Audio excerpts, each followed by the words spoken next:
भारत की मिट्टी ने हजारों संतों को जन्म दिया, लेकिन एक ऐसे संत हैं जिनके जन्म से लेकर मृत्यु तक हर चीज़ रहस्य में डूबी है। एक ऐसा संत जिसने जीवन भर सच बोला और ऐसा सच बोला कि राजा भी डर गए।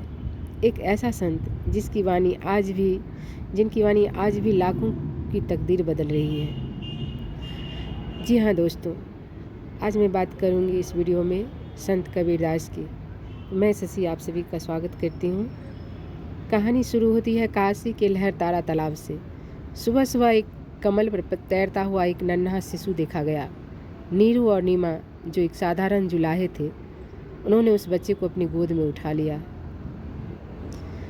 कई लोग कहते हैं कबीर किसी माँ के गर्भ से पैदा नहीं हुए, वे स्वयं ईश्वर की देन थे। कई कहते हैं वो एक राजघराने के बच्चे थे जिन्हें किसी कारण छोड़ दिया गया। लेकिन सच क्या है आज भी कोई नहीं जानता।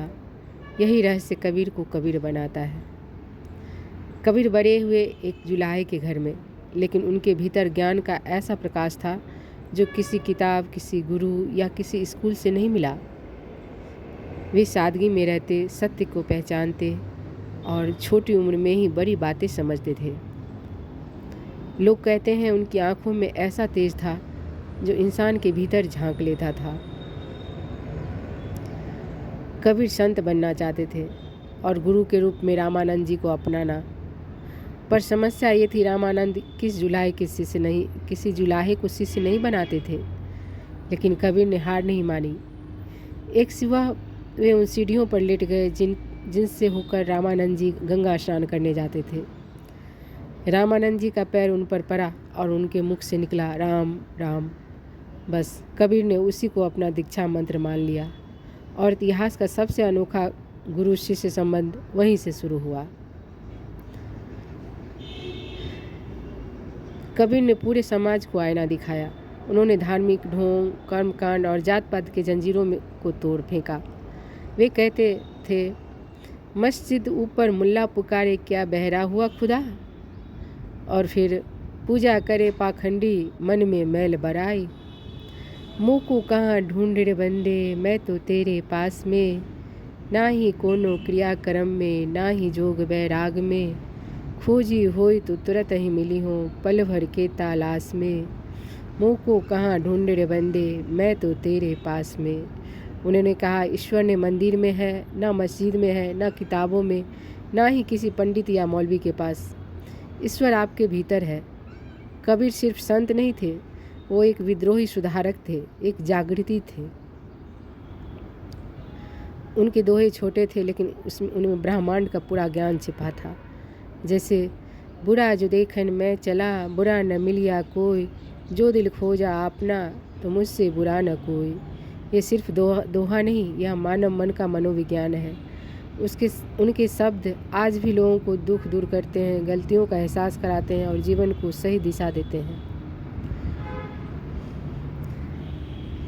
कबीर ने सच कहा और सच करवा था, इसलिए बहुत से पंडित, मौलवी, राजा सब उनके खिलाफ हो गए।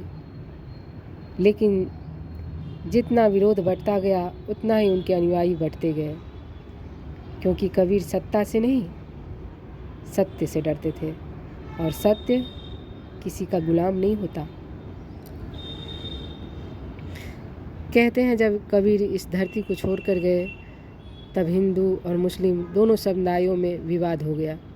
हिंदू बोले कबीर को हम जलाएंगे, मुस्लिम बोले हम दफनाएंगे। लेकिन जब चादर हटाई गई तो शरीर गायब था, वहाँ सिर्फ फूल रखे थे। दोनों ने फूल बांट लिए और अपनी अपनी रीति से अंतिम संस्कार किया। कबीर ने अपनी अंतिम क्षण में भी जाति, धर्म और भेदभाव की दीवारें गिरा दी। कबीर कह गए, जब मैं था तब हरि नहीं, अब हरि है मैं नाही। कबीर साहब अंत में भी सभी को यही शिक्षा देके गए कि हम सब एक हैं। जब इंसान का अहंकार मिट जाता है तब ईश्वर मिलता है।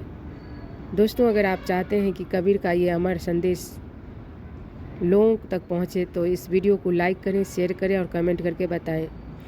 अगली वीडियो किस महापुरुष पर बनाएं, आप लोग कमेंट करके ज़रूर बताइएगा। आप लोग का बहुत बहुत धन्यवाद। मैं शशि मिलती हूँ नेक्स्ट वीडियो में, नेक्स्ट ब्लॉग में। तब तक के लिए आप लोग खुश रहें, स्वस्थ रहें, मस्त रहें, प्यार बांटें। धन्यवाद। Thank you so much.